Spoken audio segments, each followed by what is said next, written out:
Digital divide पर किसी ने काम किया तो समाजवादियों ने किया। ये नेशन फर्स्ट वाले केवल सड़कों से जानवर हटा दें, बस इनकी प्रायोरिटी हो कि सड़क पे जानवर न दिखाई दे। मैं इनका धन्यवाद देता हूं। ये नौजवान जुझारू काम करना चाहते थे, अपने समाज को जगा करके अपने साथ वोट ला करके लड़ना चाहते थे, लेकिन देखिए आप, बीजेपी का फोन आया होगा, बसपा ने टिकट बदल दी। वो बीजेपी के फोन से बसपा ने टिकट बदली है। बहुत जल्दी घोषित हो जाएगा। मैंने कार्यक्रम नहीं देखा, लेकिन मैंने उस कार्यक्रम की तस्वीरें देखी हैं।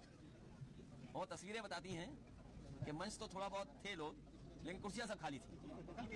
और सुनने में आ रहा है कि जो हमारे मुख्यमंत्री जी आए थे दूसरे प्रदेश के, वो मैनपुरी का विकास देखने आए थे और वो विकास देख के गए हैं।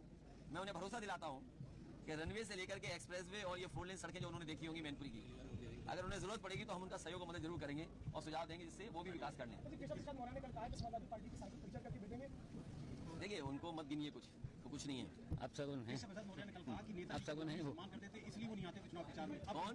केशव प्रसाद मौर्य ने कहा है कि नेताजी का सम्मान करते थे मोदी जी, इसलिए प्रचार में आते थे, इसलिए उनका गढ़ था, इसलिए वो जीतते थे। अब मोदी जी प्रचार करने आए। अरे खुशी की बात है।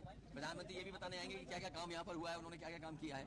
और सोचिए आप, जब होर्डिंग से उन्होंने अपने सभी प्रत्याशियों का और जो चेहरा गायब कर दिया, तस्वीर गायब कर दी, वोट पड़ेगा तो एक तस्वीर है वो भी गायब हो जाएगी।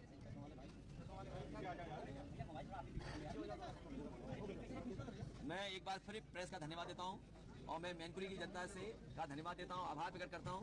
और मुझे पूरा भरोसा है कि इस बार रिकॉर्ड मतों से समाजवादी पार्टी जीतने जा रही है। और जो प्रत्याशी है बीजेपी के, हमारे मैनपुरी के पत्रकार जानते होंगे, उन्होंने तो पहले ही कह दिया है, जब उनसे पूछा कि कौन जीतने जा रहा है तो वो कह रहे इसमें यहाँ क्या बताना है, तो सपा जीतने जा रही है। सोचो, उसे प्रत्याशी बनाए यहाँ जो पहले से ही सपा का समर्थक रहा है और सपा को जिताना चाहता है। तो ये बीजेपी वाले सपा को ही लगता है जिताना चाहते हैं। अभी जो है घोषणा पत्र, 15 लाख रुपए तुम्हारे अकाउंट में आ गए।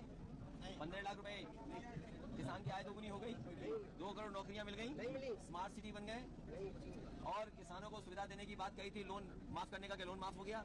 उद्योगपतियों का 15 लाख करोड़ माफ कर दिया और हमारे किसानों का लाखों रुपया जो बैंक पर है वो माफ नहीं किया इन्होंने।